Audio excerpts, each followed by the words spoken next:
Hello, good evening. और ये जो हमारी क्लास है, ये हमारे मॉड्यूल का आज आगाज कर रही है। डी मॉड्यूल के सात टॉपिक लगभग हम कराएंगे। डी मॉड्यूल से 15 से 20 मार्क्स क्वेश्चन आएंगे। और क्योंकि लीगल पेपर है तो के पेपर में दो बातें हैं। पहला फैक्ट और दूसरा है हमारा कॉन्सेप्ट स्टैंडिंग। तो ये दोनों चीजें अगर प्रॉपर करते हैं तो आपको ये जो सही है पूरे मिल सकते हैं। ठीक है, तो जल्दी जल्दी से अपना लिंक दोस्तों को शेयर कर दीजिए जिससे हम क्लास को स्टार्ट कर पाए।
हेलो।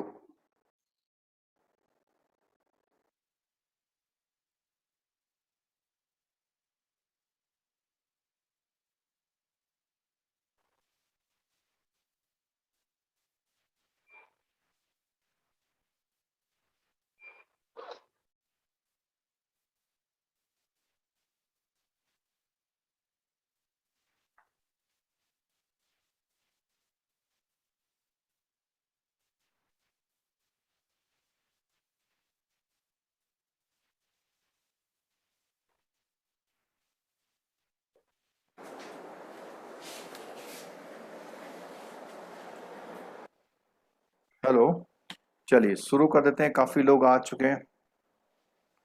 वीडियो नहीं दिख रहा, वीडियो अब दिखने लग जाएगा। ऑडियो वीडियो क्वालिटी ठीक है। चलो सीधे हम लोग चलते हैं टॉपिक की ओर। और जैसा कि थोड़ा बेसिक को बता दो पहले। देखिए, हमारी बैंकिंग इंडस्ट्री कुछ एक्ट पे बेस चलती है। वो कौन कौन से एक्ट हैं जो हमारी बैंकिंग इंडस्ट्री के लिए इम्पोर्टेंट है? तो अगर हम थोड़ा सा बेसिक समझ लेते हैं तो हमको डेफिनेटली हेल्प मिलती है अपनी जो बैंकिंग का लीगल फ्रेमवर्क है पूरा उसको समझने के लिए। और इन एक्टों में देखिए, कोई भी ट्रेड होता है, कोई भी डीलिंग होती है, तो उसमें सबसे पहले जो इम्पोर्टेंट होता है वो हमारे और उसके बीच का कॉन्ट्रैक्ट है। जब कॉन्ट्रैक्ट होगा तभी कोई परफॉर्मेंस होगी, तभी डिफॉल्ट होंगे, तभी सब कुछ होगा। तो जैसे सबसे इंपॉर्टेंट बात करें तो कॉन्ट्रैक्ट एक्ट। कॉन्ट्रैक्ट एक्ट, अब कॉन्ट्रैक्ट एक्ट से पहले बैंक में जो बेसिक बैंकिंग चलती है, तो बैंकिंग के लिए बीआर एक्ट और आरबीआई एक्ट, ये एक तरह से रेगुलेटर टाइप के हैं। ठीक है, फिर कॉन्ट्रैक्ट एक्ट, एनआई एक्ट, ठीक है, पार्टनरशिप एक्ट,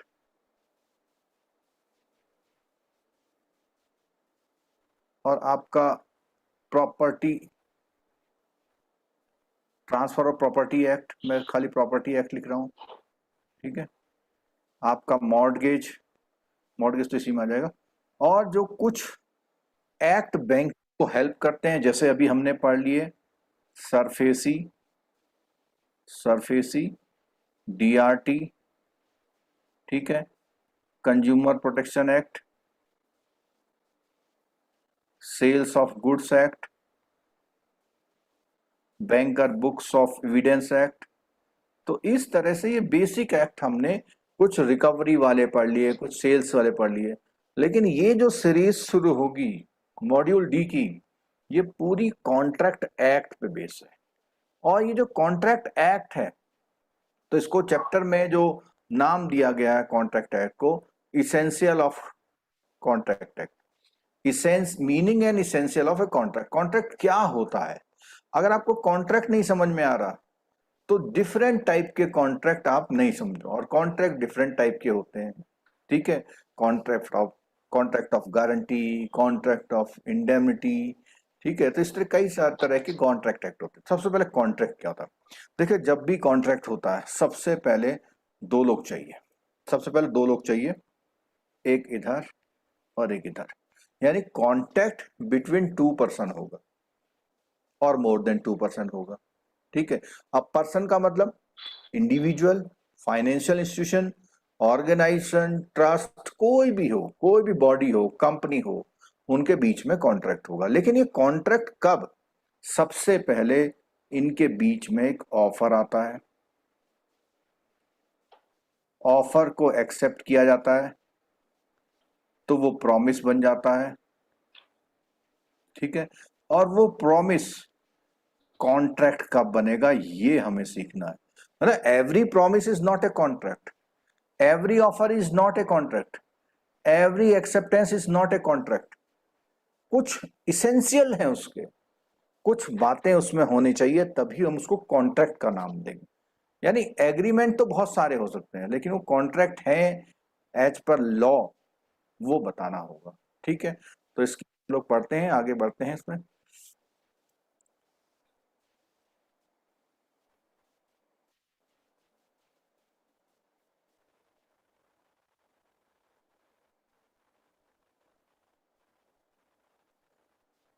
चलिए, तो कॉन्ट्रैक्ट एक्ट ज्यादा कुछ नहीं पड़ रहा है। सबसे पहली बात आ गई यहाँ पे 1872 की। और ये जो कॉन्ट्रैक्ट होता है, ट्रेड, कॉमर्स, इंडस्ट्री, कंट्री में जो भी ये सब कुछ चल रहा है, उनके लिए कॉन्ट्रैक्ट के बिना ये सब ट्रेड वगैरह नहीं हो सकते। इवन जो सेल बाई सेल होती है वो भी कॉन्ट्रैक्ट एक्ट से होती है। जैसे सेल्स ऑफ गुड्स एक्ट है, वो भी कॉन्ट्रैक्ट एक्ट का एक पार्ट है, यानी कॉन्ट्रैक्ट ऑफ सेल बोलते हैं उसे, ठीक है। मीनिंग ऑफ कॉन्ट्रैक्ट क्या बोलता है इसमें? सबसे पहले वो दो या दो से ज्यादा के लोगों के बीच में एक एग्रीमेंट होना चाहिए। और ये पॉइंट है, ये क्वेश्चन आपका इंपॉर्टेंट है, ठीक है। वो एग्रीमेंट इन्फोर्सेबल होना चाहिए, मींस लॉ के अकॉर्डिंग उस एग्रीमेंट में कोई कमी नहीं होनी चाहिए, टेक्निकल कमी। क्या क्या कमी है? सबसे पहले तो फ्री कंसेंट, ये क्वेश्चन में आ सकता है आपके। लॉफुल कंसीडरेशन, ऐसा कोई भी कॉन्ट्रैक्ट जिसमें बदले में कुछ ना हो वो कॉन्ट्रैक्ट नहीं कहलाएगा। लॉफुल कंसीडरेशन, अब ऐसा नहीं कि मैंने किसी का मर्डर करने का ठेका ले लिया, मैंने कहा 5 लाख रुपए दूंगा तुम मर्डर कराओ। अब वो मर्डर कराया, मैंने 5 लाख रुपए नहीं दिए, वो कोर्ट पहुंच गया, तो बेसिकली वो कॉन्ट्रैक्ट है ही नहीं, ठीक है। लॉफुल ऑब्जेक्ट, पर्पज क्या था? वो जो पर्पज है मर्डर करना, स्मगलिंग करना, ठीक है, किसी को ब्राइब देना, ये कहीं पर भी लॉफुल ऑब्जेक्ट नहीं, ठीक है। एक तो ये कंसीडरेशन का एग्जांपल मैं थोड़ा सा और रिफाइन कर रहा हूं, जैसे कि तुम अगर ये काम कर दोगे मैं जिंदगी भर आपकी गुलामी करूंगा, तो ये कंसीडरेशन है उसको उस काम के बदले का, लेकिन ये लॉफुल कंसीडरेशन नहीं है। और जो मर्डर वगैरह केस है वो लॉफुल ऑब्जेक्ट की बात है। और एक बात और, सब कुछ ठीक हो गया, लेकिन कहीं पर भी उस काम को पहले से ही वॉइड एक्सप्रेसली ना किया गया हो, यानी उसको declare not declared as void expressly, बिल्कुल साफ साफ बोला गया है कि ये चीज कॉन्ट्रैक्ट में नहीं आएगी, तो वो चीज इंडियन कॉन्ट्रैक्ट एक्ट में जो भी बोला हुआ है। तो ये 4 मेजर पार्ट जब तक नहीं होंगे तब तक एक एग्रीमेंट कॉन्ट्रैक्ट नहीं बनता। Contract means an agreement enforceable. Agreement तो बहुत सारे हो सकते हैं, लेकिन इन्फोर्सेबल बाय लॉ।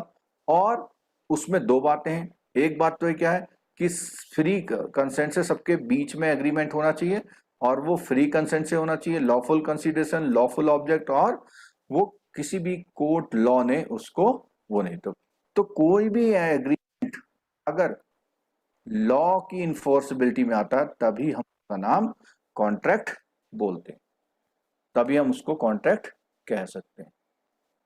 ठीक है, कोई क्वेश्चन इतने बीच का?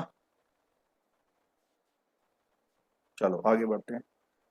अब बता की कंपोनेंट, अगर आप ये कॉन्ट्रैक्ट को बढ़िया पढ़ें तो ही आगे वाले टॉपिक बहुत जल्दी जल्दी करेंगे हम।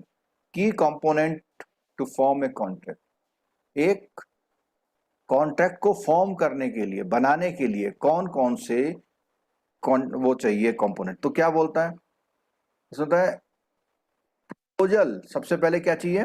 प्रपोजल चाहिए, प्रस्ताव चाहिए, ऑफर चाहिए, और वो प्रपोजल सिग्निफाइज हिज एसेंट यानी कंसेंट होनी चाहिए। The proposal is said to be accepted, और वो प्रपोजल एक्सेप्ट होना चाहिए। क्या बोला?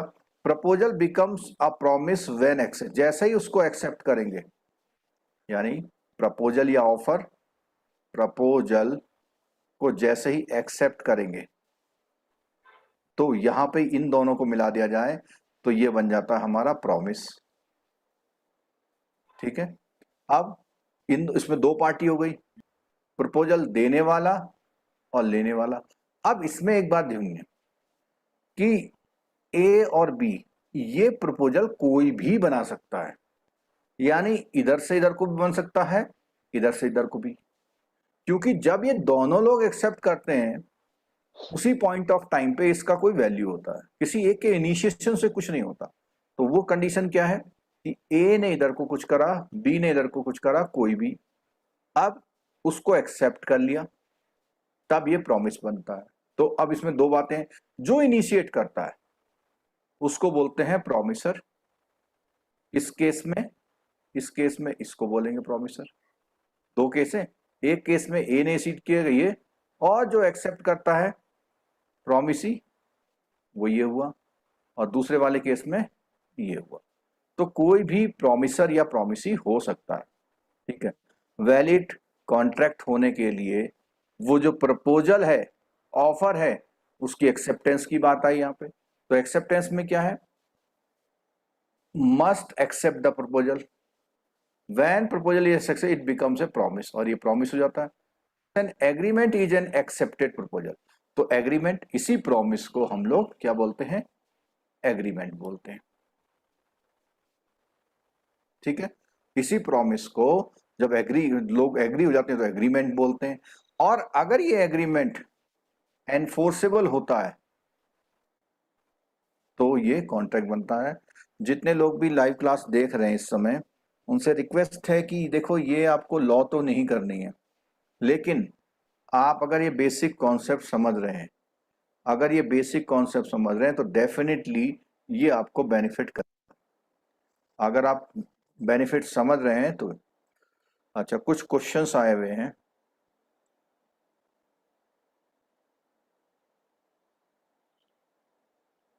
कौटिल्य एजुकेशन मॉड्यूल डी का न्यू बुक में ज्यादा एडिशन है क्या? देखो हम तो न्यू बुक से पढ़ा रहे हैं, और जो भी एडिशन होगा वो एडिशन आपके सामने आता जाएगा। हम तो जो है न्यू बुक से पढ़ा रहे हैं, तो जो भी एडिशन होगा वो आपके सामने आता जाएगा। इसलिए रिक्वेस्ट ये है कि आप लोग क्लास में बने रहें, तो जो भी एडिशन डिलीशन होगा वो आपको सामने दिखता जाएगा। ठीक है, तो कोई आपको चिंता नहीं करनी कि बुक में क्या नया है और क्या पुराना है। ठीक,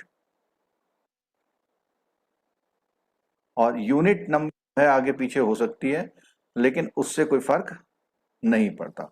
ठीक है, तो मैं एक काम करता हूं आपके लिए कि बुक का ही रिव्यू कर लेते हैं हम लोग।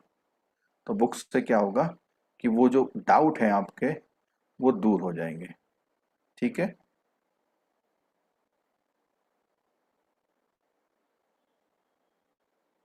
क्योंकि वो कई बार आप लोग क्या है ये कंफ्यूज कर जा रहे हैं कि, अब आपकी स्क्रीन पे देखिए, ये जो है न्यू वाली बुक का पार्ट है, तो इसी से कवर कर लेते हैं तो आपको कोई डाउट नहीं होगा।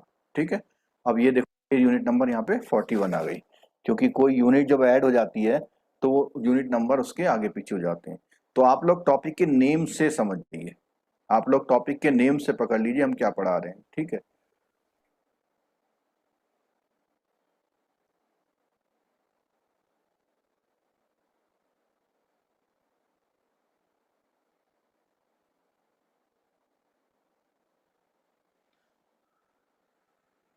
चलो, अब इसमें क्या है कि एग्जाम्पल भी दे दिया है। एग्जाम्पल क्या दिया है, किसी ने proposes by a letter to B to sell his car इतना, तो ये प्रपोजल है, और जब वो एक्सेप्ट करेगा तो प्रॉमिस बन जाएगा। ठीक, तो ऐसे ही अब उसमें बोला एक पॉइंट कि जो एग्रीमेंट है वो ओरल और रिटन दोनों हो सकता है, मतलब एग्रीमेंट ओरल और रिटन दोनों हो सकता है। तो उसमें क्या बात है कि कई बार कुछ चीजें ऐसी होती हैं जो ओरल होती हैं।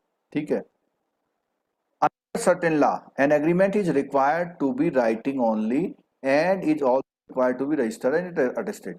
तो जैसे आप अपनी लैंड सेल करते हैं, तो लैंड के सेल करने में आपको उस चीज को सब रजिस्ट्रार ऑफिस में रजिस्टर्ड कराना पड़ता है और अटेस्टेड कराना पड़ता है, स्टैम्प ड्यूटी पेमेंट करनी पड़ती है। कई कई केसेस में ऐसा करना पड़ता है और कई केसेस में नहीं करना पड़ता। If such formality are not complied with then the agreement can not be enforce before. तो अगर ये प्रॉपर नहीं है काम तो आप कोर्ट में उसकी लड़ाई के लिए नहीं जा सकते। ठीक है, जैसे कि सेल करना, मॉर्गेज करना, ये चीजें। ठीक है, कंसीडरेशन की बात करी। कंसीडरेशन में हमने बोला कि एक ऐसा कंसीडरेशन जो लॉफुल होना चाहिए। ठीक है, क्या है consideration? Mean something return, hence when both party agreement something one and another get something return, वो चीज इन्फोर्सेबल बाय लॉ होगी। ठीक है, क्या चीज है? अब कंसीडरेशन में देखो बहुत इंपॉर्टेंट बात लिखी हुई है, क्या कि when it desire of the promisor, promisee और एनी पर्सन, देखना, हैज डन और एब्सटेंड फ्रॉम डूइंग, मतलब कुछ काम करने या कुछ काम रोकने। ये भी एक बात है कि भाई आप जो है हमारे खेत में जानवर नहीं आने देंगे, उसके लिए आपको 5000 पर मंथ मिलेंगे। तो रोकने के लिए और करने के लिए दोनों। और डज और एब्सेंट फॉर, क्या बोलता? पहली बात तो है ये पास्ट में है, कुछ किया या कुछ करने से रोका, कुछ करता है या करने से रोकता है, तो ये प्रेजेंट हो गया। और ये प्रॉमिस टू डू और एब्सेंट फ्रॉम डूइंग समथिंग, ये एक तरह से फ्यूचर हो गया। तो ये तीनों एक्ट इसमें आ गए, करना और रोकना, करना और रोकना दोनों। ठीक है,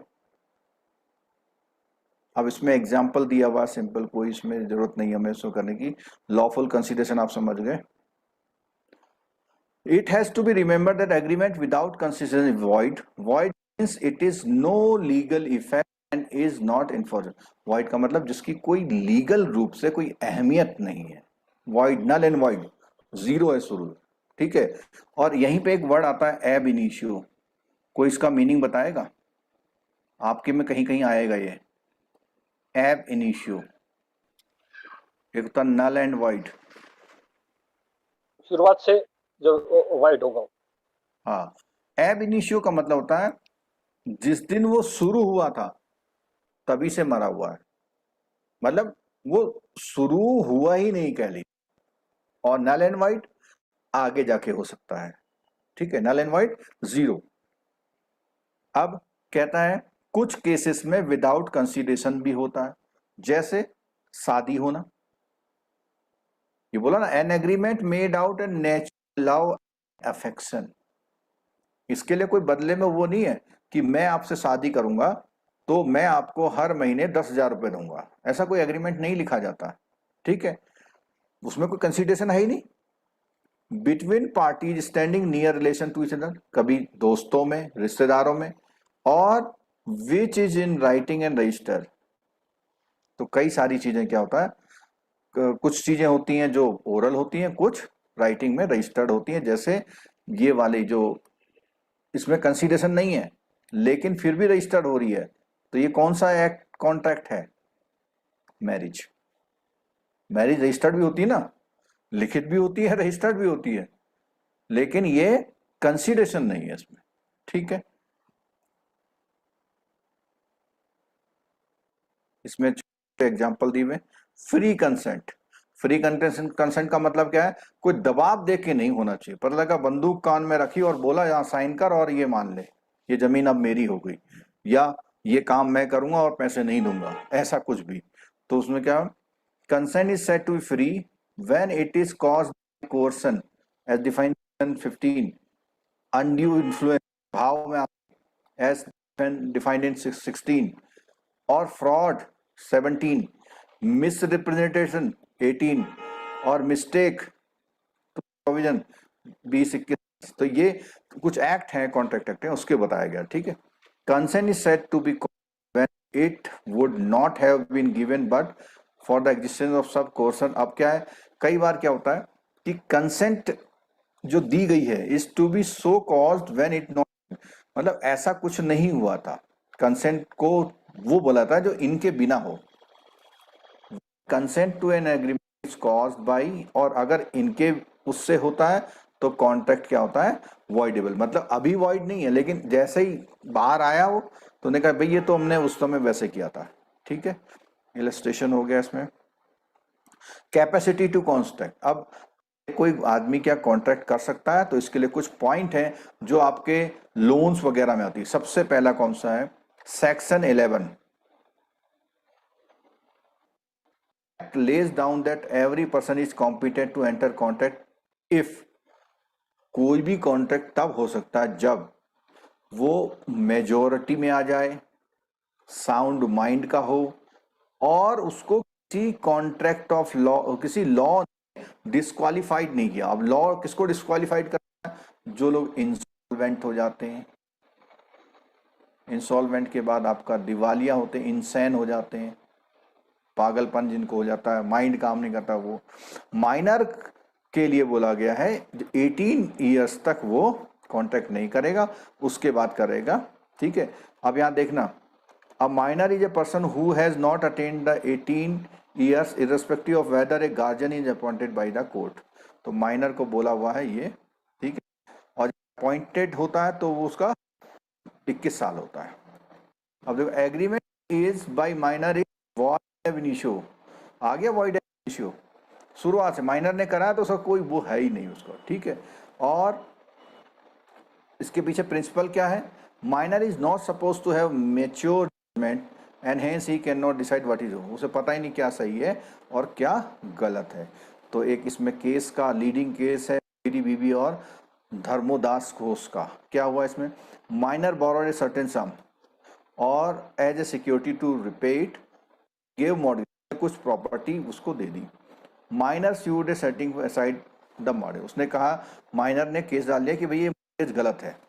the mortgagee demanded the return, दे दो वापस। कोर्ट ने कहा कि माइनर का वो पहले से ही इनिशियो था, तो इसलिए कोई नो क्वेश्चन है, पैसे देने का कोई मतलब ही नहीं बनता। ठीक, कॉन्ट्रैक्ट एक्ट बैंकिंग, अब इसमें कौन, बैंकिंग का क्या रोल है इस कॉन्ट्रैक्ट में। ठीक, मैंने थोड़ा बेसिक तो आपको बता दिया था। Relationship between bank and customer becomes the creditor debtor when customer is overdraft लेता है, कैश लेता है, लोन लेता है। ठीक है, और when a bank accept security, valuable bonds वगैरह लेता है, तो बैंक से लेता है, तो उस कंडीशन में क्या है, बिकम्स ट्रस्टी हो जाता है, becomes a bailee and customer is a, तो कई बार क्या वैल्यूएबल सिक्योरिटी ले रहा है सेफ कस्टडी में, उस कंडीशन में वो बॉन्ड ले रहा है, सब कुछ एक्सेप्ट कर रहा है एज ए सिक्योरिटी। तो अगर सिक्योरिटी की तरफ हो रहा है तो वो क्या बोला इसने, कल एक क्वेश्चन आया था, सबका आंसर यहां से निकल सकता है। When a bank security valuable bonds and other document with the bank, तो वो अगर सेफ कस्टडी रख रहा है तो ट्रस्टी कहलाता है। ठीक है, और an ancillary service render to the bank such as remittance, तो एक की तरह काम कर लेता है। ठीक है, तो ये उसके टर्म्स हैं। ठीक है, तो ये हमारा पहला हुआ कॉन्ट्रैक्ट होता है, और कॉन्ट्रैक्ट के इंपॉर्टेंट पार्ट कौन से होते हैं, किसकी वजह से। अब आ गया कॉन्ट्रैक्ट ऑफ इंडेमनिटी, एक कॉन्ट्रैक्ट है किस चीज का, इंडेमनिटी का।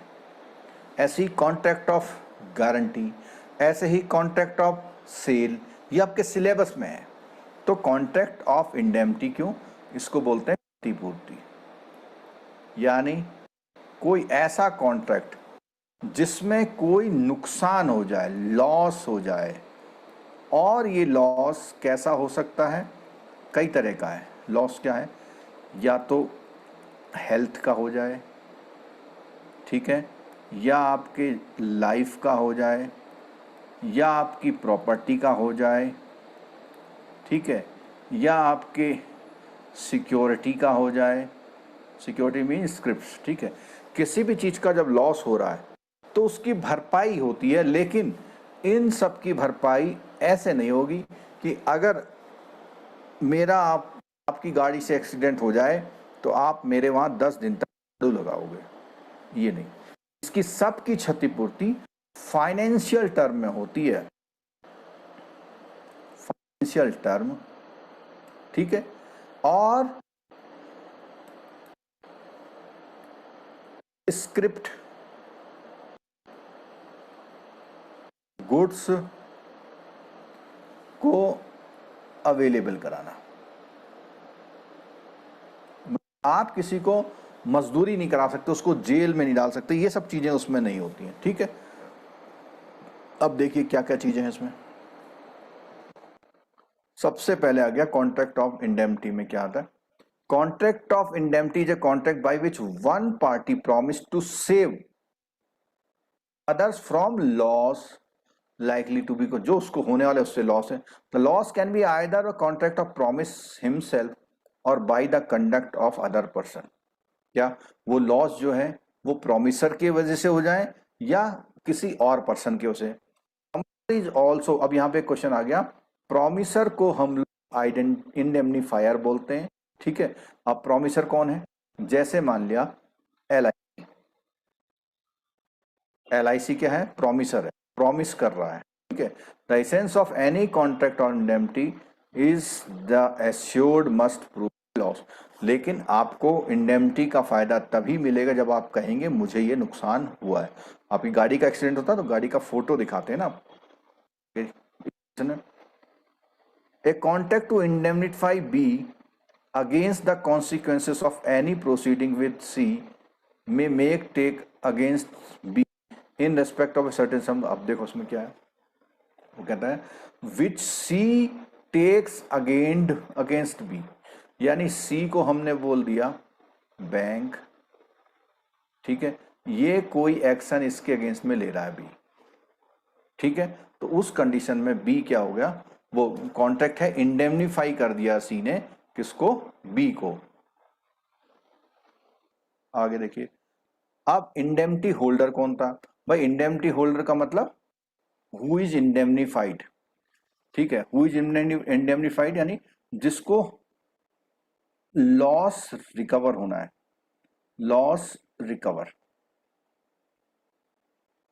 indemnity holder, the promisee or the person who is has the following right when sued। जब वो कोई मामला जाता है कोर्ट केस में तो उसमें क्या क्या राइट होते हैं, तो उसने बोला promisee is entitled to recover. अब उसको कोई भी इस तरह के खर्चे वगैरह होते हैं तो उसको वो वापस करें। Promisee is entitled to recover from promisor or indemnifier in respect of the matter to which promise to indemnify apply. क्या क्या चीजें, all damages which he may be compelled to pay in any suit in respect of any matter to which the promise is to indemn. जिस चीज का उसने वादा किया था उन चीजों का पूरा डैमेज उसको देना पड़ता है। All cost which he may be compelled to pay in any suit in bringing the defending it. मतलब कभी कभी क्या होता है जब केस हम लड़ते हैं तो उसमें कुछ खर्चा आता है हमारा, ठीक है। He duly followed the indemnifier and acted prudently had there been no contract of indemnity or if the indemnifier authorise him to be bring the. तो बेसिकली वो कोई भी ऐसे खर्चे जो उसको अपने उस केस को लड़ने वगैरह में आते हैं उसको वापस करने का। आगे, all sums paid in compromise not contrary to, कोई ऐसे इंडेमनिटी में जिस चीज के लिए मना ना किया गया हो ऐसे कोई कंप्रोमाइज के पेमेंट। Right to sue for specific performance, the indemnity holder is entitled to sue for specific performance if he has incurred absolute liability and the contract covers such liability। उसको जो है कोर्ट में केस डालने का अधिकार होता। अब इसमें देखो एक केस दिया हुआ, इससे शायद समझ में आ जाएगा। ए कॉन्ट्रैक्ट विद सी, दो लोगों के बीच में कॉन्ट्रैक्ट हुआ, ए और सी के बीच में। बी विल नॉट, और ए ने कहा कि भैया बी जो है सी को स्यू नहीं करेगा, यानी ए ने किसको दिया, ए और सी के बीच में कॉन्ट्रैक्ट कि बी जो है सी के अगेंस्ट में कॉन्ट्रैक्ट नहीं करेगा, वो स्यू नहीं करेगा 1 लाख रुपए का, विच सी ओज, जो सी ने लिए हुए to be, if B sues to C, consequences of such suit will be borne by the A. भाई इसने जिस चीज का प्रॉमिस दिया था, इसने कहा था बी तुम्हारे को कुछ नहीं कहेगा, फिर भी बी कर देता है, तो ए जो है उसको भरपाई करेगा पूरे के, ठीक है। The contract act specially provide that such a contract can be entered into, there are known as contract, और ऐसे कॉन्ट्रैक्ट को होते हैं। और हम लोग जो बैंकिंग में इंडेमनिटी होती है 2-3 केसों में होती है, एक तो होती है डुप्लीकेट ड्राफ्ट में, और उसके अलावा इंश्योरेंस कंपनी करती है, इंश्योरेंस कंपनी भी कॉन्ट्रैक्ट ऑफ इंडेमनिटी करती है कि भाई लॉस हो। और बैंक जो डुप्लीकेट ड्राफ्ट में करते हैं कि पता लगा उस ड्राफ्ट का डबल अगर पेमेंट हो जाए तो वो उसको करना पड़ेगा। ये लिखा हुआ all insurance contract are example of contract of indemnity, because all insurance contract are contract which indemnify a person from certain losses which he may suffer under a fire insurance. ये सब इस तरह के डिफरेंट तरह के insurance है, तो कोई मतलब नहीं, ठीक है। इम्प्लाइड इंडेमनिटी, देखो ये बहुत इंपॉर्टेंट पॉइंट है, implied indemnity and express indemnity. Implied indemnity होती है आपने कोई एग्रीमेंट ही नहीं किया किसी से, फिर भी करना है। जैसे आप गाड़ी से जा रहे हो और आपने किसी को ठोक दिया, अब आपका उसका कोई कॉन्ट्रैक्ट तो था नहीं कि जिस दिन मैं आपको ठोकूंगा तो मैं आपके पैसे दूंगा आपकी चोट लगने के, तो यहाँ पे इम्प्लाइड है। इम्प्लाइड का मतलब क्या है, upon the circumstances of the case does not seem to cover the case of employment. क्या बोलता है वो, जो इम्प्लाइड इंडेमनिटी है उसमें क्या होता है, उसमें क्या है, इम्प्लाइड इंडेमनिटी में भी एक्सप्रेस और इम्प्लाइड दोनों हो सकती है। अब इसमें क्या है, इलस्ट्रेशन में देखो, broker in position of the government promissory note endorse it to bank with forged endorsement, यानी उसने झूठे मोटे इंडोर्समेंट कर दिए, तो उसका कोई कॉन्ट्रैक्ट तो था नहीं, लेकिन झूठा इंडोर्समेंट का मतलब है उसको नुकसान जो हुआ दूसरे को जिसकी सिक्योरिटी थी उसका पेमेंट उसको देना पड़ेगा, ठीक है। Bank acting in good faith applied and got a renewed promissory note to the public debt office, meanwhile a true owner and sued, नया बोला आ गया तो भैया वो देना पड़ेगा, ठीक है।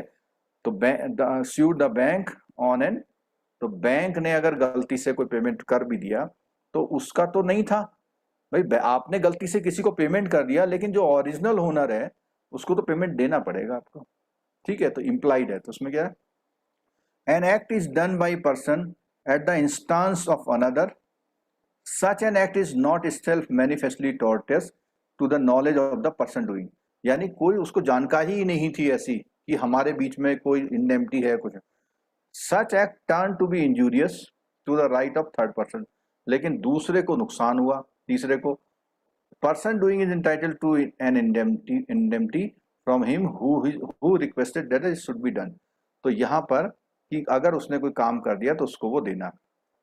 अब एक पॉइंट आ गया इनफोर्सेबिलिटी, जैसे कॉन्ट्रैक्ट होना चाहिए इनफोर्सेबल होना चाहिए, तो यहाँ पे इंडेमनिटी का कॉन्ट्रैक्ट इनफोर्सेबल कैसे होता है, the liability of the indemnifier commences as soon as the losses of the indemnified becomes absolute. अब देखो यहाँ पे, अब इंडेमनीफायर यहाँ पे कौन है, insurance company, insurance company indemnifier है, ठीक है।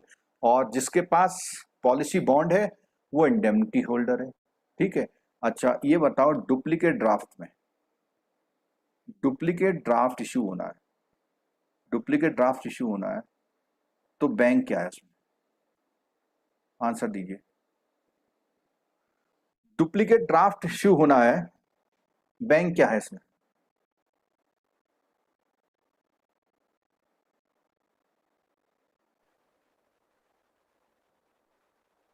इंटीमी फायर।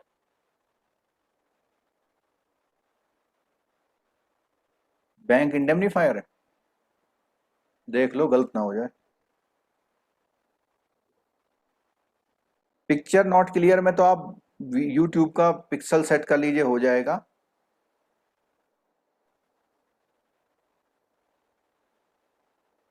बोलिए, फिर सोच के बोलिए एक बार।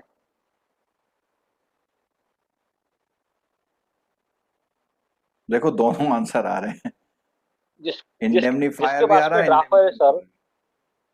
चलो अब मैं ये क्वेश्चन जिसका यहाँ क्यों ड्राफ्ट है पूछा वो। मैंने, अब मैं बताता हूँ क्यों पूछा, सुनिएगा बहुत ध्यान से सुनिएगा। Liability of the indemnifier commences soon as loss of the indemnified becomes absolute. यानी जिसको लॉस होना था, तो एलआईसी के केस में अगर बात करें तो यहां पे क्या है, पॉलिसी होल्डर इंडेमनीफाई है, ठीक है। यानी पेमेंट यहां से यहां आएगा, ठीक है। तो इस केस में अगर लोन की बात करते हैं, लोन पूरा पेमेंट नहीं किया ए ने, और बी ने उसकी एक तरह से कहा कि भाई ये नहीं देगा तो मैं दूंगा एक तरह से, तो उस कंडीशन में ये जो बैंक है ये इंडेमनीफाइड है, और ये जो बंदा है ये इंडेमनीफायर है। डुप्लीकेट केस में यही है कि अगर बैंक को लॉस हुआ, यानी लॉस जिसको होता है वो इंडेमनीफाइड है, लॉस होल्डर कह दो आप। अगर अभी नहीं समझ में आया तो आपको फिर दोबारा से देख लेना चाहिए इसको, ठीक है। चलो आगे बढ़ते हैं। The bank filed a suit to recover 5,000 and interest from the defendant by sale of the mortgage property in case of deficit for a decree against the state of the defendant too, which was in the hand of his son। मतलब वो property जो थी उसके बच्चों के पास आ गई और defendant मर गया जब तक वो केस चला था। It was held the bank cannot sue the defendant in anticipation that proceeds realized by the sale of the mortgage property would be insufficient and there would be some deficit। तो यहाँ पे case ये है कि भैया वो जो property है, प्रॉपर्टी अभी थी, लेकिन वो प्रॉपर्टी के होते होते उसने उनके बच्चों पे केस कर दिया बैंक ने। तो कोर्ट ने कहा भाई पहले उस प्रॉपर्टी को पूरा रियलाइज कर लो, और अगर रियलाइज करने के बाद कुछ पैसा बचता लेने का, तभी आप इन पर आ सकते हैं। तो ये था कॉन्ट्रैक्ट ऑफ इंडेमनिटी, ठीक है। अब हम अगला वाला पे आते हैं।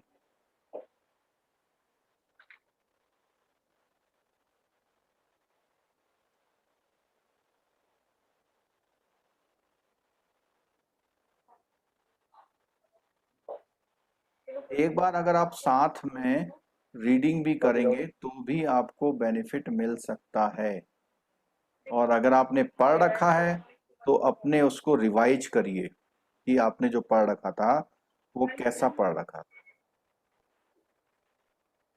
अब नेक्स्ट हम आते हैं, नेक्स्ट है कॉन्ट्रैक्ट ऑफ गारंटी। नेक्स्ट क्या है, कॉन्ट्रैक्ट ऑफ गारंटी। तो जैसे इंडेमनिटी वाला था ऐसा ही कुछ गारंटी वाला होता है, बस उसके नेम वगैरह बदल जाते हैं।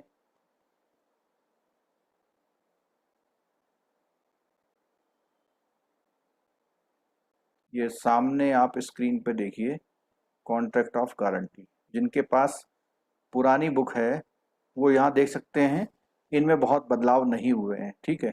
तो कॉन्ट्रैक्ट ऑफ गारंटी में आ जाइए। बहुत छोटे छोटे एक्ट हैं, लेकिन ये बैंक में गारंटी वाला काम बहुत होता है, इसलिए आपको ध्यान से देना है, देखना है, ठीक है। तो उसमें क्या है, contract to perform promise discharge the liability. वहां पे बार बार नाम आ रहा था इंडेमनिटी का, ठीक है, of A third person in case of latest default.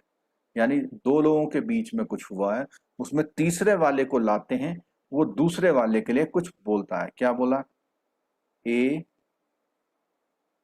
Bank ने ए को लोन दिया, बी ने बैंक को गारंटी दी, और इसके बिहाफ पर कि अगर ए नहीं देगा तो मैं दूंगा, ठीक है, तो प्रॉमिस किया है उसने, और या डिस्चार्ज द लाइबिलिटी, उसकी लाइबिलिटी को डिस्चार्ज करने का प्रॉमिस दिया है किसी तीसरे आदमी ने दूसरे आदमी के लिए।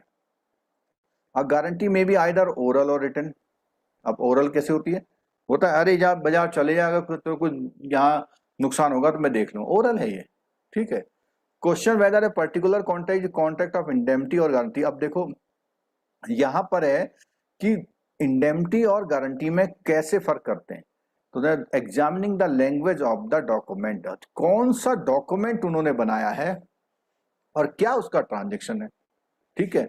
अब जो लोन वाली बात होती है, लोन वाले में पैसा दिया और पैसा वापस होना है, पैसा नहीं दे रहा है तो वो दूसरा देगा, ठीक है। अब पार्टी कौन कौन सी होती है, हु गिव्स गारंटी यानी श्योरिटी, जिसको हम गारंटर बोलते हैं, गारंटर, ठीक है। The person in respect of guarantee is given, उसको बोलते हैं प्रिंसिपल डेटर।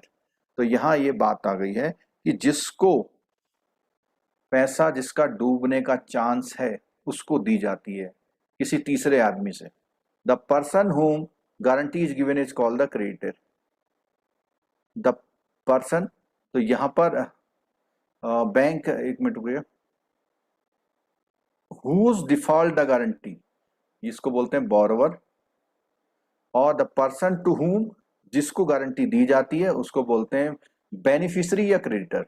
तो कई बार लोन का मामला नहीं कोई और मामला है तो उसको बेनिफिशियरी बोल देंगे, ये हो गया बैंक या कोई थर्ड पार्टी, ठीक है। ये लोन का एग्जाम्पल है, सबका पता, बिल्कुल रिवाइज नहीं करेंगे हम इसमें।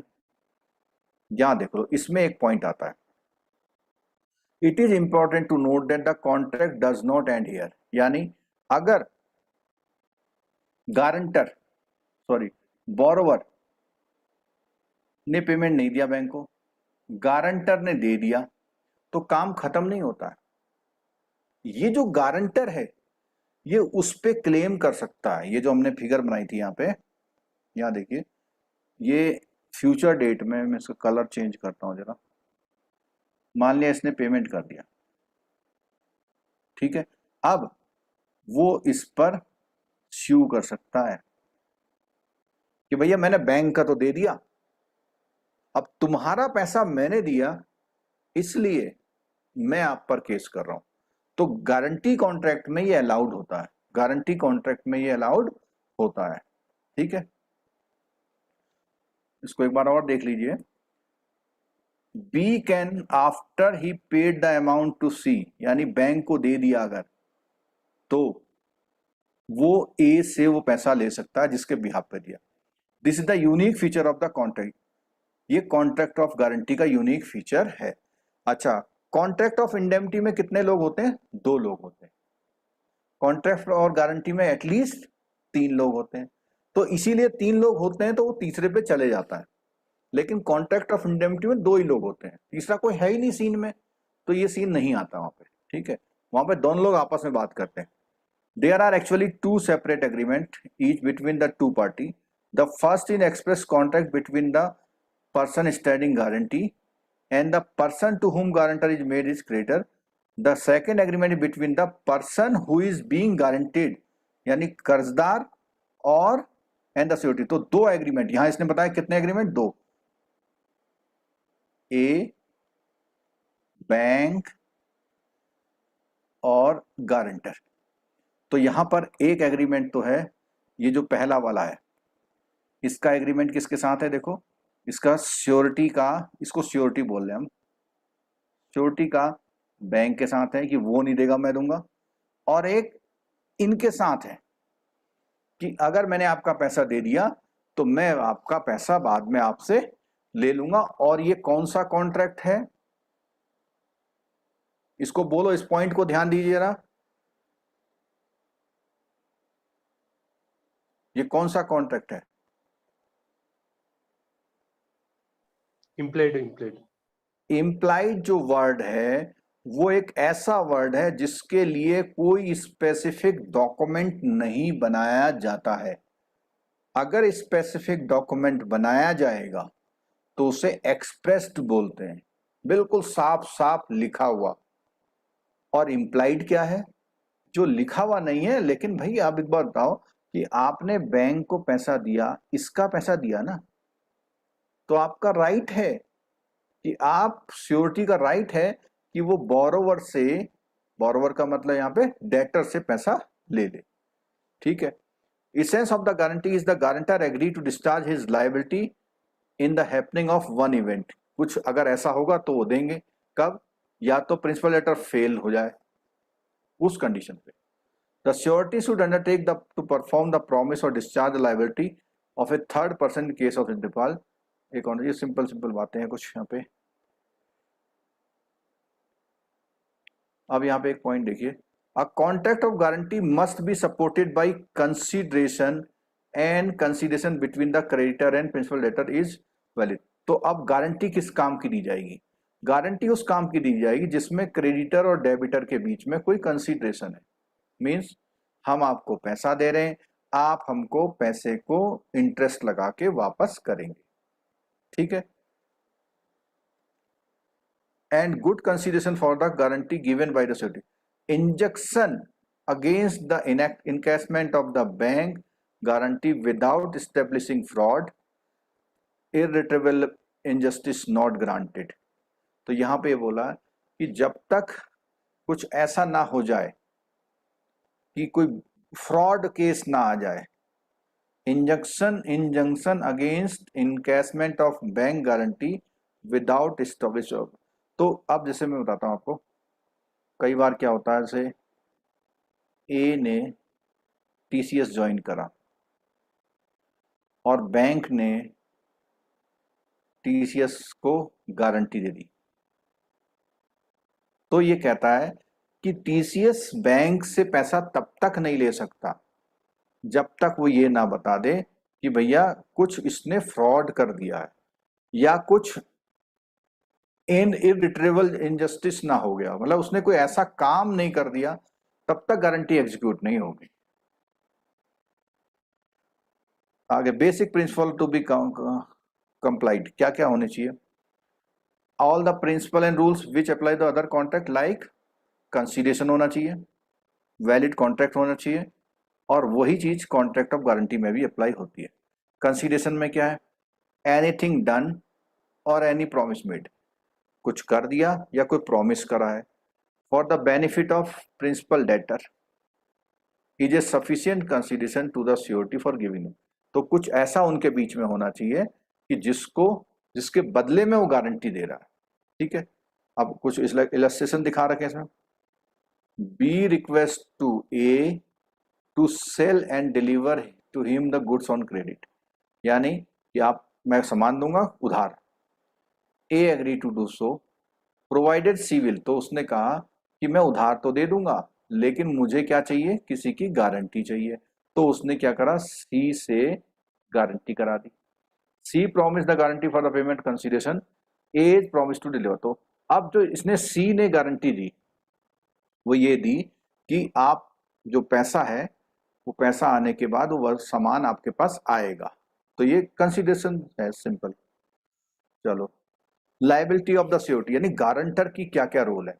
अब इसमें एक लाइन आती है, मैं बोल रहा हूं ये क्वेश्चन में आपके कहीं पर मिल सकती है। एक तो बोलते हैं को एक्सटेंसिव होती है।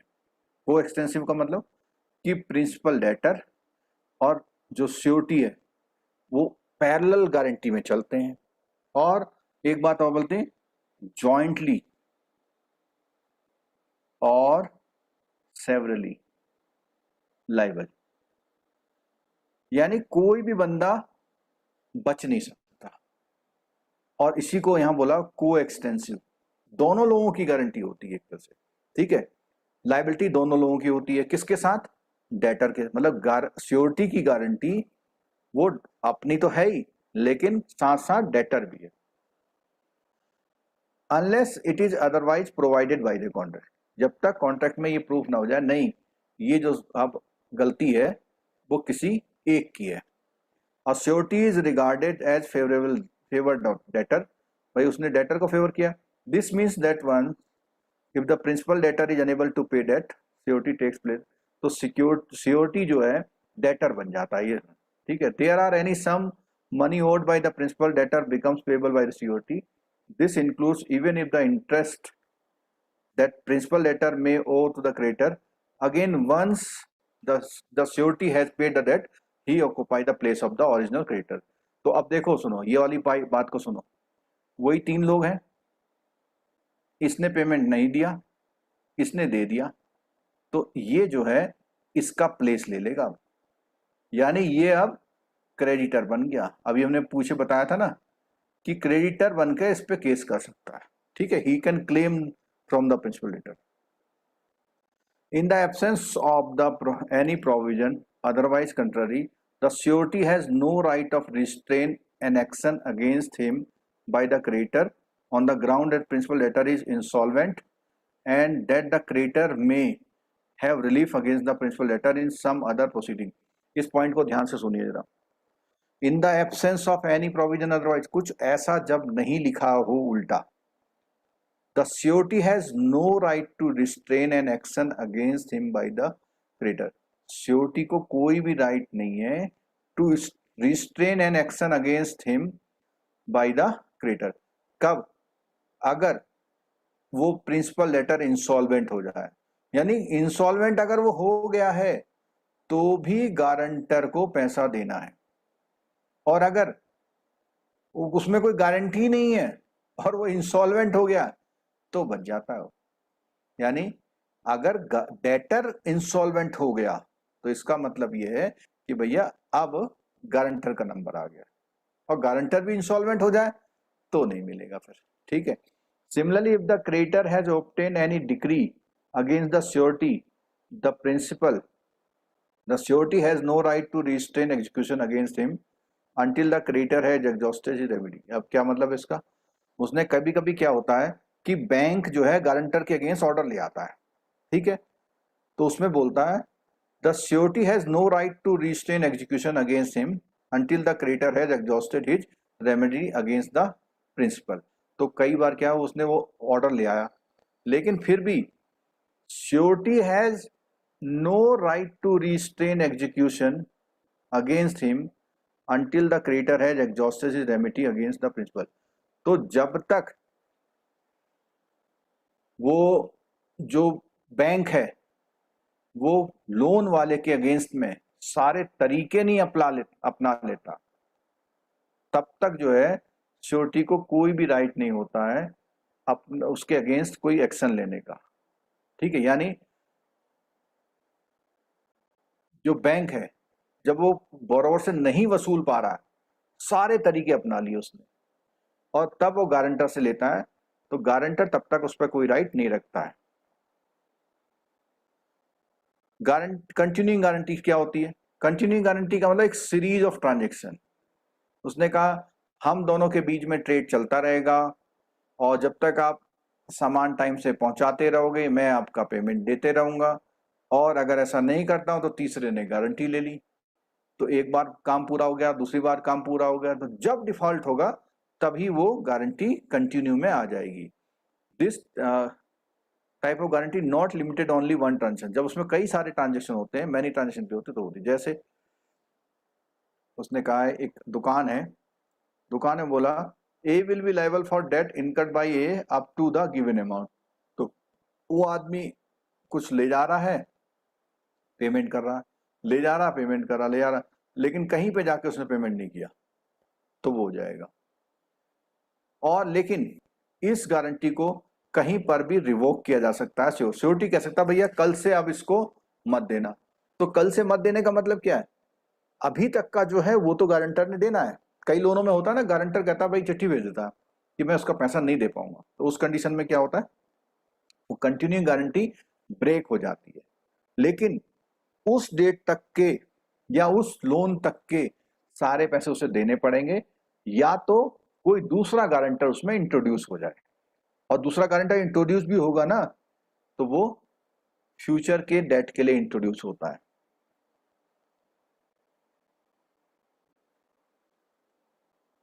Mr. A and his wife are now living separately. Mr. A may inform to Mr. B that the guarantee stand revoked from the point on.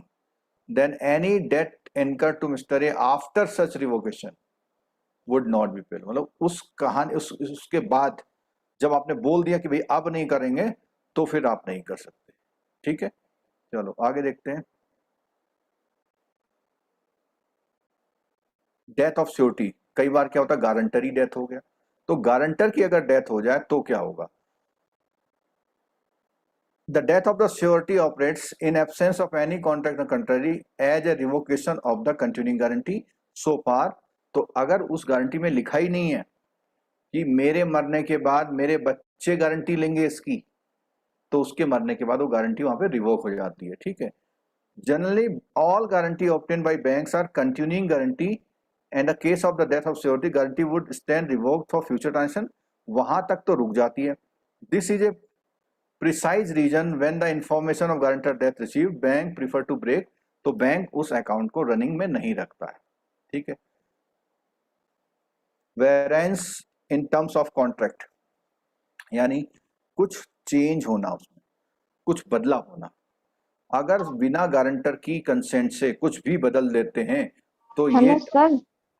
हाँ सर ये जो डेथ वाला सीन था ना इसका गारंटर का, सर ये क्या था? अगर डेथ हो कई बार जाती है क्या तो फिर क्या हाँ करेंगे? डेथ हो जाती है तो उसके बाद कोई भी ट्रांजेक्शन बैंक उस अकाउंट में नहीं करता, क्योंकि वो गारंटर तो हट गया ना। अब बैंक के पास कोई गारंटर है ही नहीं, तो बैंक उसके आगे के ट्रांजेक्शन को रोक देता है या उससे कहता है दूसरा गारंटर ले आओ। और गारंटर की अगर डेथ हो जाए तो आप गारंटर से तो वसूल पाएंगे नहीं। अब एक बात बोली थी इसने यहाँ पे,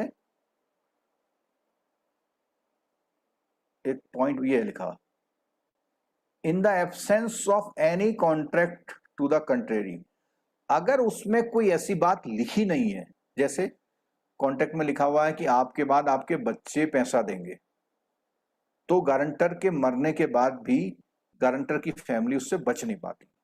लेकिन अगर ये बात नहीं लिखी हुई है तो गारंटर की डेथ होते ही गारंटर बच जाता है।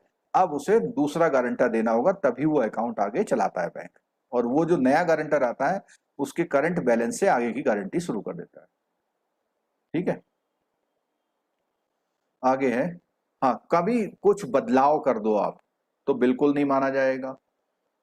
इन the contract of guarantee the surety gives his guarantee on own term, the principal letter and the creditor change the term of, अगर वो कुछ बदल देते हैं तो नहीं होगा। इसमें सिंपल यही माइनिंग है। ठीक है, discharge of principal letter.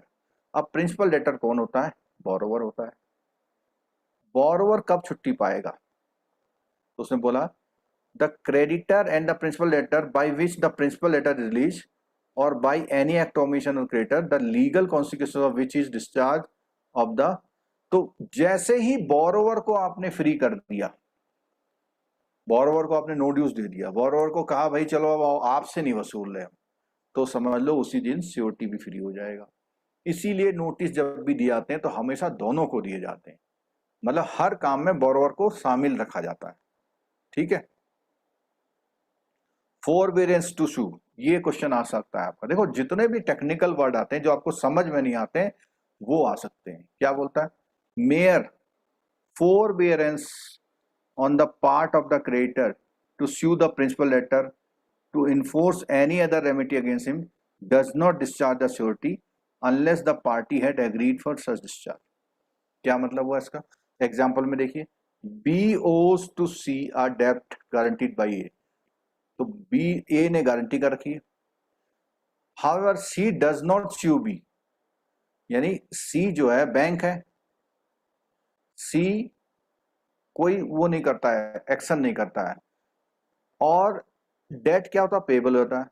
Despite this forbearance A is not discharge, यानी अगर वो बोरोवर पे कुछ नहीं कर रहा है, ऊपर वाले, और इसमें फर्क समझिएगा, ऊपर वाले पॉइंट में था कि भैया फ्री कर दिया उसने, बैंक ने बोला भैया आप चलो आपका लोन बंद हो गया, या आपको लोन नहीं देना है, ओटीएस हो कुछ भी है। इस वाले केस में वो बैंक बोल रहा है डिस्चार्ज कर रहा है उसको। नीचे वाले केस में वो उससे कुछ नहीं बोला, सीधे सीधे गारंटर के पास आ गया पैसे लेने, तो यही बोला है फॉरबियरेंस टू स्यू, यानी अगर वो डेटर पे स्यू नहीं करता है तो इसका मतलब ये नहीं है कि वो श्योरिटी बच जाएगा। और बच कब सकता है? अगर वो एग्री कर जाए इस बात के लिए, यानी जो श्योरिटी है वो कह रहा है ठीक है आप उस पर अगेंस्ट कोई कार्रवाई मत करो, मैं दूंगा। ठीक है, तो यहां फिर देख लो एक बार, सी बैंक है, सी ने बी को लोन दिया, ए ने गारंटी करी, और सी जो है बोरोवर को कुछ नहीं बोल रहा है, 1 साल तक कुछ नहीं बोला उसने, और डेट पेबल हो गया। तो despite this forbearance A is not discharge from his suretyship, मतलब अगर उससे पैसे नहीं भी मांग रहा है ना तो भी गारंटर एग्जिस्टेंस में बना रहता है, यानी गारंटर बनना ज्यादा जिम्मेदारी लेना। रिलीज ऑन द को secure surety does not discharge, यानी अब मान लिया एक लोन है उसमें 3 गारंटर हैं, G1 G2 G3। सर अगर फर्स्ट बैंक किसी एक है, सर वो फर्स्ट पॉइंट थोड़ा सा दोबारा एक बार बोल देंगे ना सर, पहला इसके ऊपर वाला पहले वाला। हाँ सर, हाँ 4 ये हाँ सर 4BNS का मतलब है no action against borrower does not free guarantor। कहने का मतलब है कि बोरोवर को भूल जाना, गारंटर को भूल जाना नहीं होता है। बात आई समझ में? Yes sir yes. बोरोवर को भूलने का मतलब गारंटर नहीं छूट गया, ठीक। और ऊपर वाले में यह था कि बोरोवर को जैसे ही छोड़ता है गारंटर छूट जाता अपने आप। ये दोनों बातें हैं। Surety can claim his due from the principal debtor. अब ये वाला तो हमने कई बार पढ़ लिया कि गारंटर कभी भी प्रिंसिपल डेटर को से पैसा वसूल सकता है अगर वो देता है उसके नाम का। तो security, surety is entitled to benefit of every security which. अब कई बार क्या होता है, जैसे ए ने बैंक से लोन लिया और ए का जो घर था वो ईएम है बैंक में, तो जब सी जो है या बी ये गारंटी देता है और लोन खत्म कर देता है, तो इसका मतलब क्या है, ये जो सिक्योरिटी थी उस पर इसका हक आ जाता है। तो क्या बोलता है, at the time when the contract of suretyship is made whether the surety knows the existence of such surety or not, चाहे श्योरिटी को पता हो या ना पता हो। if the creditor loses such security then the surety is discharged to the extent of value। अब कई बार क्या होता है कि एक तो बात आई इसमें कि जो श्योरिटी है वो सिक्योरिटी का बेनिफिट ले सकता है। अब कई बार बैंक ने क्या करा कि उसका घर लिया तो था इक्विटेबल मॉर्गेज, लेकिन कुछ कमी रही और उसने सेल कर दिया। अब यहां पे गारंटर कहेगा भैया तुमने तो उसका घर रखा हुआ था और वो घर तुमने रियलाइज नहीं कराया, अब मैं नहीं दूंगा, या जितने का रियलाइज हुआ उतना नहीं दूंगा मैं। समझ में बात? ये miss representation made by the creditor, यानी अगर गारंटी किसी झूठे मूठे से करवा ली जाए।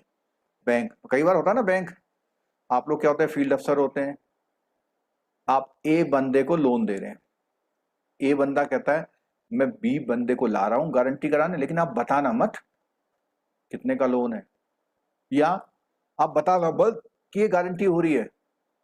तो ऐसे मामले में मिस रिप्रेजेंटेशन है और गारंटर इसमें बच जाता है। ठीक है, any guarantee which the creditor has obtain by means of keeping silent is also invalid. implied promise by principal debtor to the indemnity the surety। अब देखो यहां पे बात आ गई, बार बार बात आ रही है, ए बैंक और गारंटर। गारंटर ने पैसा तो दे दिया, लेकिन जैसे ही पैसा दिया या तो क्या होता है, द प्रिंसिपल डेटर इंडेमनीफाई करता है किसको, और ये कैसा है, इम्प्लाइड है। मीन्स ये अंडरस्टूड बात है कि अगर आपने इस गारंटर ने आपका पैसा दिया है तो इस गारंटर का हक है कि आपको उसको पैसा देना है। ठीक है, मतलब गारंटर को पैसा मिलना है। को security for the same debt, एक कर्जे में 2 जब लोग होते हैं तो कहता है, यहां देखना सुनना, मैंने पॉइंट पहले भी लिख दिया था, सेम डेट और ड्यूटी आइदर जॉइंटली और सेवरली, मैंने पहले भी लिखा था ये बात, ठीक है, वो मिलके या अकेले देना ही है भैया, ठीक है, जहां हमने को एक्सटेंसिव वाली बात की,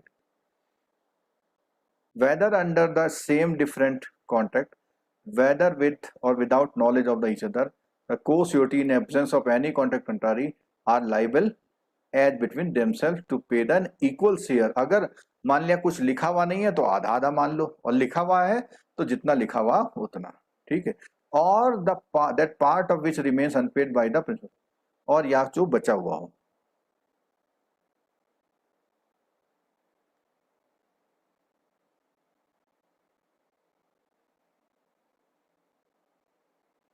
revocation of a continuing guarantee, तो ये हमने पहले पढ़ लिया, जैसे ही वो कोई नोटिस दे देगा क्रेडिटर को, बैंक को, तो फ्यूचर ट्रांजैक्शन के लिए आप रोक लगा दीजिए, वरना वो लायबल नहीं होगा इसके, ठीक है। चलिए, इसके बाद अगली यूनिट कौन सी है जरा आप बताना एक बार जरा, 43 के 44 यूनिट क्या है?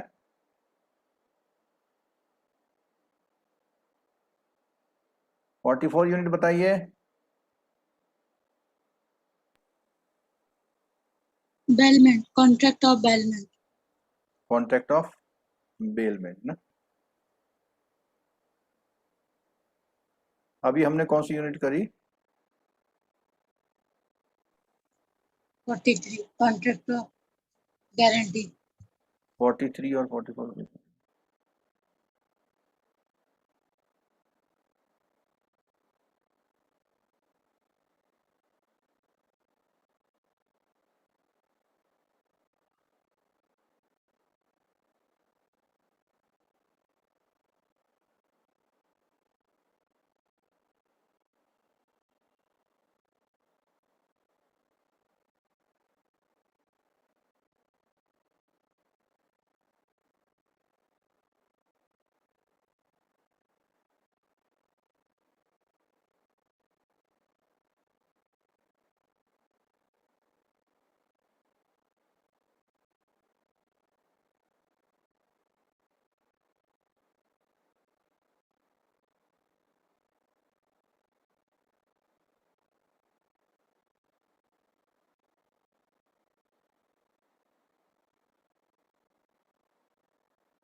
चलो अगला आ गया contract of bailment.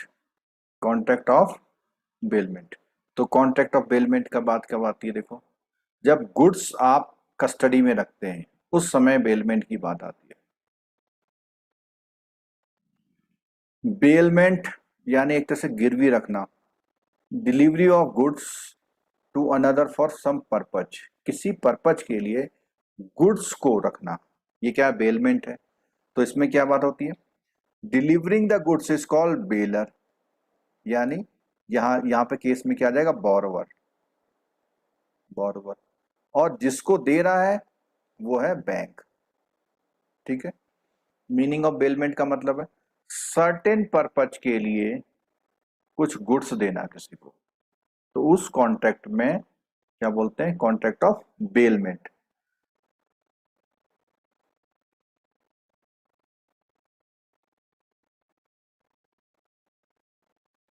The obligation of a bailee, अब बेली देखो, ये जो दो शब्द हैं इनको ध्यान रखो, बेली यहां पर बैंक है, और ये कौन से केस में होता है? लॉकर के केस में, ठीक है, लॉकर के केस में होता है। तो यहां पर क्या है? Is a contractual obligation and arise only when the contract of bailment if a minor property is disposed with a in pursuance of the court order by B, the minor guardian, it cannot be said the case of bailment। यानी कभी कभी कोई property को वो करता है दूसरा बंदा कोर्ट के ऑर्डर में, तो उस कंडीशन में उसको बेलमेंट नहीं माना जाएगा। क्यों नहीं माना जाएगा? माइनस प्रॉपर्टी डिपॉजिटेड विद ए, क्योंकि कोर्ट के ऑर्डर में है और वो माइनर की प्रॉपर्टी है। There is a distinction between bailment and deposit. Money deposited to be credited to the account and does not consider case हो, दोनों में फर्क है। चलो तो बात बेलर बाउंड टू डिस्क्लोज, हाँ अब ये एक बात सुन लो, देखो यहाँ बेली का मतलब बैंक है, बेलर का मतलब बोरोवर। अगर बोरोवर कोई भी सामान बैंक में रख रहा है तो वो ऐसी चीजें जरूर बताएगा जिसका ध्यान रखना है, जैसे found bound to disclose to the bailee faults of the good, जो सामान दे रहे हैं। जैसे उसने कहा कि अगर इसको 43 टेम्परेचर से ज्यादा रखोगे तो ये खराब हो जाएगी, पिघल जाएगी, तो ऐसा बताना पड़ेगा। तो ऐसी चीजें विच बेलर को पता होनी चाहिए पहले से, और which materially reference with use of them, जो उसके यूज करने से संबंधित बातें हैं। एक्सपोज द बेली तो एक्स्ट्रा, और जैसे उसने कहा 43 डिग्री हो जाएगा तो एक्सप्लोड हो जाएगा, बम फट जाएगा इसके अंदर या कुछ हो जाता है, ये सब बताने पड़ेंगे। और डिस्क्लोज करना है, ठीक है। और अगर डिस्क्लोज नहीं करता है तो बेली की कोई भी जिम्मेदारी फिर नहीं होती है, ठीक है ना। If the goods are bailed for hire, the bailor is responsible to any damage where he was aware। तो अपने गाड़ी दे दी उसने कि भैया इसको यूज करते रहो, और वो गाड़ी खराब थी, उसमें ब्रेक फेल थे और उससे नुकसान हो गया तो वो नहीं। और बेली बैंक होता है, बैंक को उस प्रॉपर्टी को ऐसे मेंटेन करना पड़ता है जैसे वो उसकी खुद की हो, है ना, would do for his own goods. लेकिन उसके कुछ, ये तो हमारी हो गई टेक केयर ऑफ गुड्स, नीचे क्या आएगा, उसकी कुछ ड्यूटी भी होती है, कुछ क्या होते हैं, ड्यूटी भी होती है कि देखेगा, और सॉरी उसके कुछ राइट भी होते हैं, अभी राइट नीचे आएगा। अच्छा अब क्या है, कई बार क्या होता है कि goods, mixing of goods and expenses, तो कई बार क्या होता है, mixing of goods. If the belly mix the goods with the baler, मतलब बैंक उसके सामान को अपने सामान के साथ मिक्स कर देता है, तो उसमें क्या होता है, bailee shall have an interest in proportion to the respective share in the mixture thus propose. तो उसने बोला bailor and the bailee shall have an interest in the proportion there, तो जिस इस हिस्से में, जैसे मान लिया उसके पास 5 बोरी गेहूं के थे, 10 उसके आ गए तो 15 हो गए, तो उससे कोई भी काम होगा, मान लिया उसको सेल हुआ तो 10 रेशियो उसका, 5 रेशियो उसका, तो उतने रेशियो का वो हकदार होता है। ड्यूटी, मैंने बोला था ड्यूटी आएंगी, ड्यूटी में क्या है कि वो बेली जो है गुड्स की ड्यूटी के लिए क्या करेगा, जब वो पैसा दे देगा तो उसको वापस कर देगा जिस प्रॉमिस के लिए किया था। और अगर कोई लॉस है, बेलर को कोई लॉस हो जाए तो उसको भरपाई करेगा, ठीक है। Absence of any contract, the bailee is bound to deliver the bailor and increase profit. अब मान लिया उसने कहा मेरी गाय रख लो, मैं 2 महीने गांव जा रहा हूं, उसके बदले में जो है मैं आपको किराया दे दूंगा। अब अलग गाय का बच्चा भी हो गया एक, तो वो ये नहीं कह सकता भाई आपकी गाय ये पकड़ो, उससे अगर कोई प्रोडक्शन हो रहा है तो उसको भी है। राइट ऑफ बेली, अब राइट ऑफ बेली का बैंक के राइट क्या है, उस सामान को मेंटेन करने के लिए जो भी खर्चे लगेंगे उन खर्चों को वसूल सकता है, ठीक है। If the bailor has no title of the goods and bailee in good faith delivers them to bailor according to the rights of bailor, the bailee is not responsible to the owner in respect of the, यानी कोई ऐसी चीजें जो good faith में baler ने उसको दे दी और उसने रख लिया, तो बेलर जो होता है ऐसे मामले में कोई रिस्पॉन्सिबल नहीं होता है, क्योंकि असली अपराध उसने किया है। If the goods are kept to be carried have to work done upon them bailee for the bailor, the bailee receive no remuneration, the bailor shall repay the. कई बार क्या होता है, कुछ चीजों को रखने के लिए उनको एक्सपेंसेस इनकर्ड होता है तो वो देना पड़ता है बेलर को, यानी कि जिसने सामान रखा उसको देना पड़ता। बेलीज लियन, अब बेली ने कोई सामान रख लिया बैंक ने, तो क्या है, any service involving the exercise of labour skill in success of good bail to him, right to retain such good until receive due remuneration. जैसे लॉकर के केस में, लॉकर केस में बैंक क्या होता है, बेली होता है, तो उस केस में वो उसका किराया ना देने तक उसका लियन बना रहता है, यानी उसको पैसे लेने होते हैं, ठीक है। ये बेली वाला भी हो गया। और उसके बाद 1-2 एक्ट और हैं इसमें कॉन्ट्रैक्ट वाले में, नेक्स्ट क्लास में करेंगे। और नेक्स्ट क्लास में हम लोग मिलेंगे 9:30 पर। 9:30 में आज हम चार्जेस ऑफ सिक्योरिटी का लंबा चैप्टर है, दोनों खत्म करेंगे, थोड़ा लेट भी हो जाएगा कोई बात नहीं, आज हम उसको दोनों को खत्म करेंगे, इंपॉर्टेंट टॉपिक है। 5 to 6 मार्क्स के क्वेश्चन उसमें से आ सकते हैं। और वो जो हमारी क्लास होगी वो दूसरे वाले चैनल पे होगी, उसका लिंक मैं अभी आपको यहाँ पे शेयर कर दे रहा हूँ। तो जो लोग, जिन लोगों को पता नहीं, उनको नहीं मालूम होगा, आप क्लास ले रहे हैं तो आपको मालूम होगा। अगर आपको बेनिफिट लगेगा तो ज्वाइन करना, नहीं लगेगा तो नहीं करना। और दूसरी बात यह है, एग्जाम टाइम की जो स्टडी होती है वो रिवीजन क्लासेस में इसी तरह से हम लोग कर पाते हैं, क्योंकि हमें ईच एंड एवरी पॉइंट को कवर करना, रिवाइज करना जैसा होता है, इसलिए हम लोग ऐसा करते हैं। ठीक है, मैं आपको वो वाला लिंक भी दे दे रहा हूँ जो नेक्स्ट,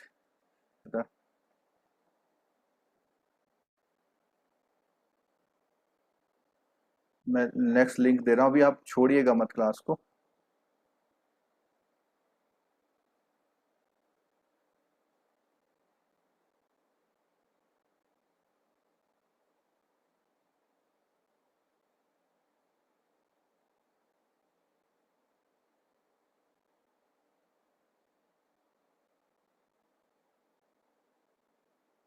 जिन लोगों को अगली क्लास ना देखनी हो वो छोड़ सकते हैं, और जिनको देखनी है,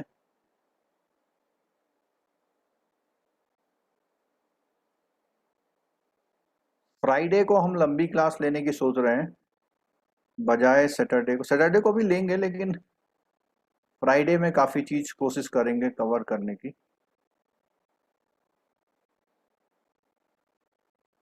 ये वॉइस मेरी तरफ तो ब्रेक नहीं हो रही, आपको क्यों ब्रेक लग रही समझ में नहीं आ रहा।